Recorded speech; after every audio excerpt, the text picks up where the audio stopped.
Hai, ketemu lagi dengan saya Andio, peziarah iman kaki Gunung Tugel, Purwokerto, Banyumas. Apa kabar kawan-kawan semua? Semoga hari ini seperti biasa menjadi hari yang menyenangkan, memberikan harapan yang baru kepada kita. Kita lanjutkan perjalanan ziarah iman kita, menikmati kitab Amsal. Tetapi sebelumnya mari kita berdoa. Ya Tuhan, sahabat kami yang baik, yang menerima kami apa adanya dan bukan karena ada apa-apanya. Kami berterima kasih karena itu adalah cinta kasih-Mu yang tanpa syarat.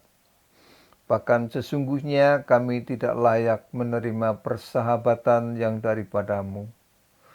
Tetapi Engkaulah yang memiliki hak prerogatif untuk menentukan siapa yang menjadi sahabat-Mu. Terima kasih atas pilihan itu dan ajarlah kepada kami untuk merespon cinta kasih-Mu dengan cinta yang sama. Agar kami juga melakukan apa yang Tuhan katakan dan mengikuti kemana Tuhan melangkah. Agar pikiran, kata, dan tindakan kami seturut dengan sahabat agung kami. Terima kasih Bapa, terpujilah namamu di dalam Kristus. Amin. Saudara-saudara, kita akan merenungkan Amsal 22 ayat 24 sampai 25. Janganlah berteman dengan orang yang lekas gusar. Jangan bergaul dengan seorang pemarah, supaya engkau jangan menjadi biasa dengan tingkah lakunya dan memasang jerat bagi dirimu sendiri. Seorang tetangga melihat Nasruddin berjongkok sambil mencari sesuatu. Apa yang antum cari mula? Kunciku hilang, jawab Nasruddin. Dua-duanya terus berjongkok mencari kunci yang hilang. Sebentar kemudian tetangga itu bertanya, "Di mana kuncimu yang hilang mula?" "Di rumah." "Astaga naga, lantas mengapa Anda mencarinya di sini?" Kata tetangga itu, "Karena di sini lebih terang." Saudara-saudara yang berkehendak baik, cerita ini mungkin menjelaskan kepada kita betapa sering kali kita juga mencari sesuatu di tempat yang keliru. Mosok kunci hilang di dalam rumah, dicarinya di luar rumah. Karena di luar rumah itu kelihatan terang, padahal gelap dalam tanda kutip. Karena tidak mungkin menemukan kuncinya di situ. Jadi kita mesti benar, pasti, tepat untuk mencari sesuatu. Berteman misalnya. Oh ya, para sifu saya, guru-guru dan pembina saya, mulai dari SD, kemudian di remaja di gereja, selalu mengingatkan bahwa kita mesti berteman dengan siapa saja. Tidak boleh pilih-pilih, kaya miskin, hitam putih, pinter bodoh, jangkung pendek, cantik, biasa-biasa saja. Tidak boleh pilih-pilih. Iya kan? Dulu selalu kita diingatkan begitu. Tetapi setelah dewasa pasti terjadi perubahan cara memilih teman. Bukan soal pilih-pilih, bukan soal membedakan, tetapi soal prioritas, soal selektif. Kenapa? Kenapa bisa begitu? Pengamsal mengatakan, janganlah berteman dengan orang yang lekas gusar dan bergaul dengan seorang yang pemarah. Kenapa saudara-saudara tidak boleh bergaul dengan orang yang model begitu? Lekas gusar dan seorang pemarah. Pengamsal menjawab sendiri pertanyaannya supaya engkau jangan menjadi biasa dengan tingkah lakunya dan memasang jerat bagi dirimu sendiri.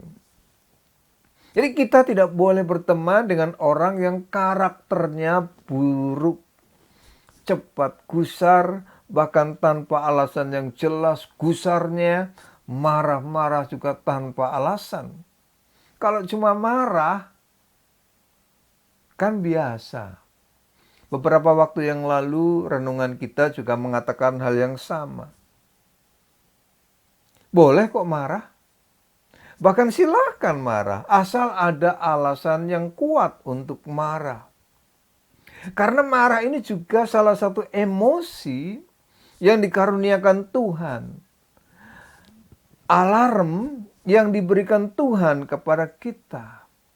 Asal ada alasan kenapa kita marah dan dipercepat waktunya.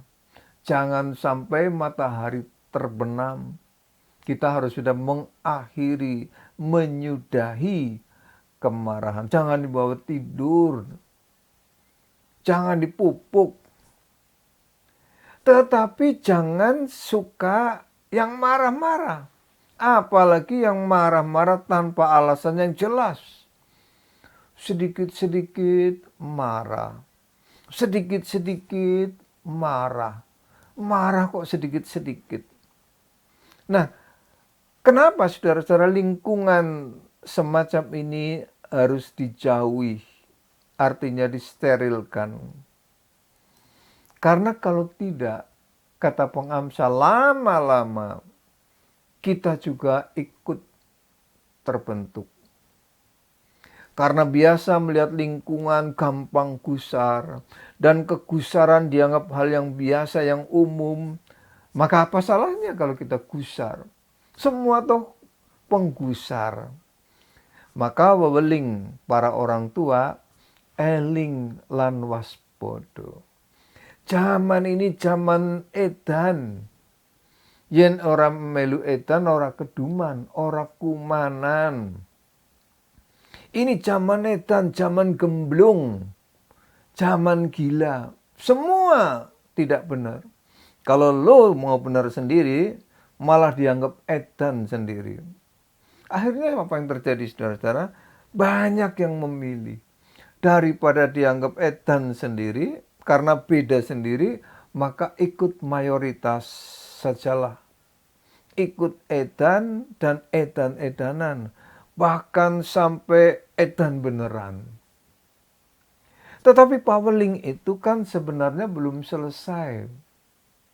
Sak bejo-bejone wong kang lali, luwih bejo wong kang eling lan waspada.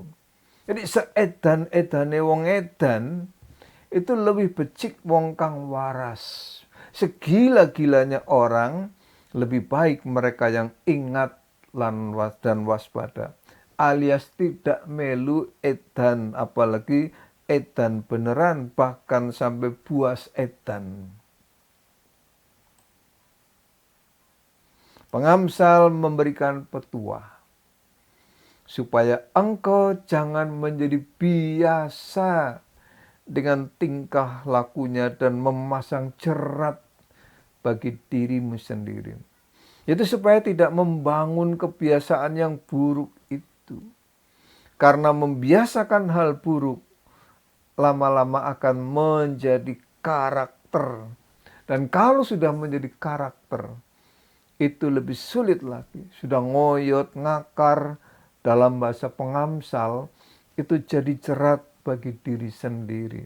Kita terperangkap di dalamnya, terperosok di dalamnya. Nah, kalau lingkungan sehat, baik, kondusif, kalau lingkungannya positif, kondusif, apresiatif, maka lambat laun kita terbiasa menemukan cara mengapresiasi setiap peristiwa. Bahkan peristiwa yang buruk pun akan dicari makna baiknya. Hal yang jelek sekalipun akan dicari kebaikannya, arti positifnya.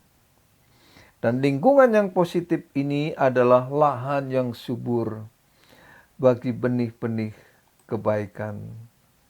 Nah, di dalam lingkungan yang kondusif inilah maka potensi diri bisa bertumbuh dengan sehat. Karena kita melihat orang-orang yang baik, berpikir yang baik, berkata yang baik, bertindak yang baik. Kita menjadi kebiasaan, menjadi bagian melekat di dalam hidup kita. Ya kan, coba kalau saudara punya lingkungan yang baik, rekan dan mitra kerja yang bajik, semangat, ya berkeluarga. Bukankah orang-orang akan terbangun dan terbentuk semacam ini? Nah, orang yang baik, rekan kerja yang baik, bukanlah orang yang selalu oke terhadap kita. Juga bukan orang yang selalu jalan bareng-bareng, kuliner bareng, ke mall bareng atau nonton film bersama. Meskipun itu tentu juga bagian dari pertemanan. Tetapi lebih dari itu adalah orang yang dengannya kita bisa berbagi cerita. Darinya kita dapat usulan, bahkan kritik bila yang kita lakukan itu tidak tepat. Ini lebih baik tinimbang ciuman Yudas. Kelihatannya akrab, sok bersahabat, tetapi dari belakang menusuk kita. Itu Yudas. Ketika Yesus ada di Taman Getsemani, dia mendekat kepada Tuhan Yesus, Guru, dia cium. Tetapi itu adalah palsu. Pilih-pilih lingkungan dan sahabat atau mitra bukan berarti kita tidak menghargai perbedaan, tetapi ini soal prioritas. Tepatnya memprioritaskan yang berkarakter, yang berkebajikan, yang bisa menciptakan atmosfer yang baik, aura yang bajik, sehingga kita tidak sembarangan mencari kunci seperti Nasruddin di dalam narasi di awal renungan. Mencari kunci hilang di dalam rumah karena ruangannya gelap, dia mencari menemukannya di luar. Padahal di situ pasti lebih gelap karena bukan tempat lokasi kunci itu hilang. Sampai di sini perjumpaan kita di perjalanan ziarah kita hari ini.